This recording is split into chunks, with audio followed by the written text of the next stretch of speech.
Salut tout le monde. Alors aujourd'hui je vais vous parler d'un livre qui a envahi le web. Il est partout, sur Twitter, sur Facebook, sur Instagram, sur Tumblr. Je vous parle bien sûr de Nos étoiles contraires de John Green. Alors je l'ai lu et j'ai eu la chance d'aller le voir en avant-première il n'y a pas si longtemps, puisque le film sort le 18, donc aujourd'hui, en Belgique.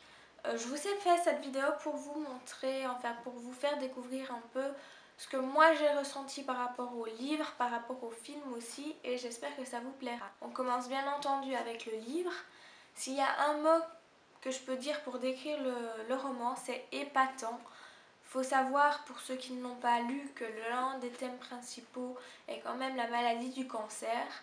Et c'est pris avec beaucoup d'humour. C'est vraiment un avantage de ce roman. C'est la manière dont est abordé le thème et la maladie du cancer.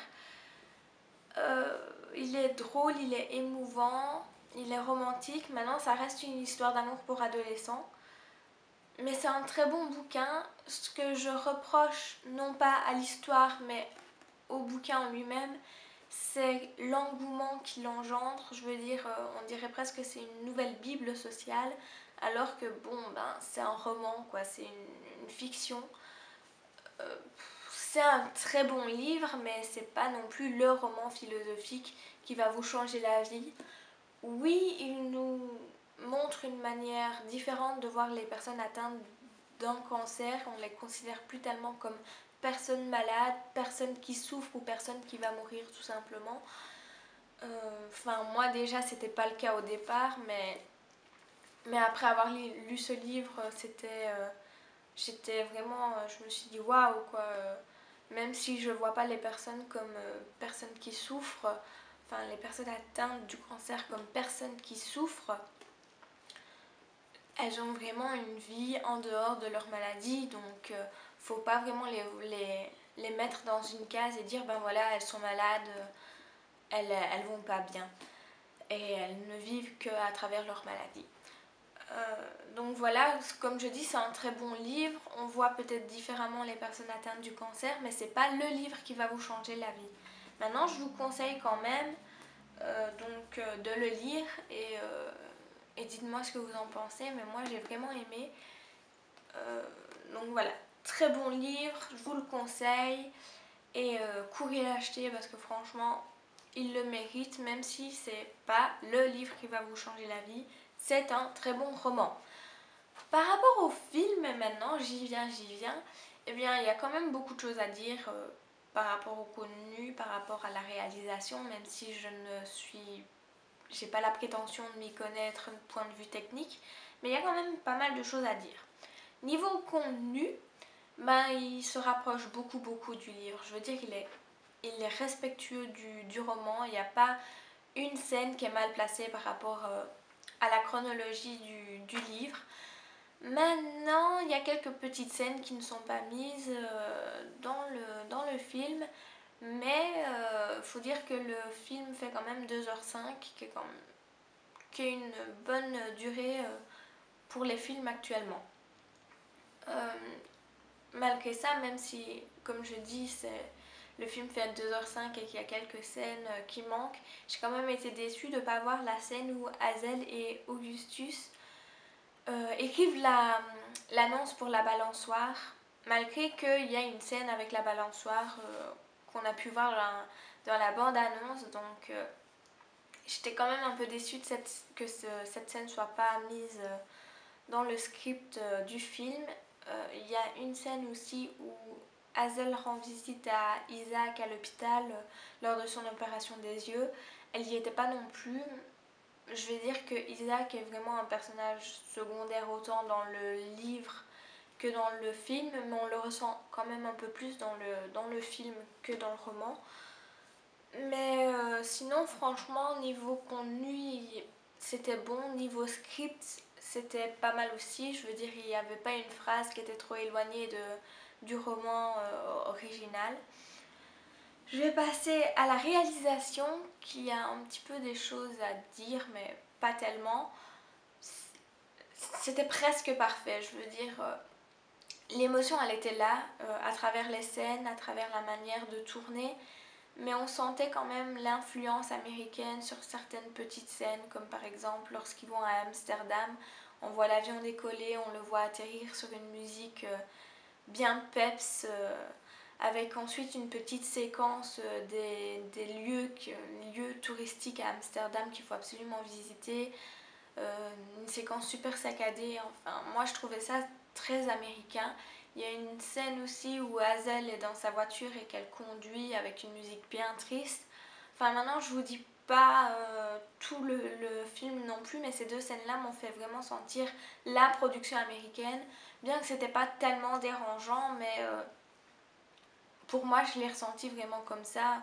Il n'y avait pas forcément besoin de mettre ces scènes à ce point-là américaines, quoi. Mais c'était pas trop dérangeant.